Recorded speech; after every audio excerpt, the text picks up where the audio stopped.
தேவா, உங்க பையனை கொண்டது நான் தான். என்ன வேணாலும் பண்ணுங்க, தயவு செஞ்சு வரதா விட்டுருங்க. சார், என்ன அடிங்க கொல்லுங்க, வரதாவை மட்டும் தொடாதீங்க.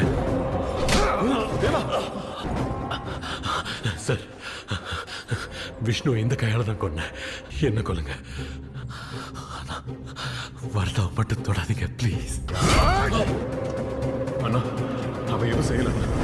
என்னாலதான் எல்லாம். என்ன கொண்டு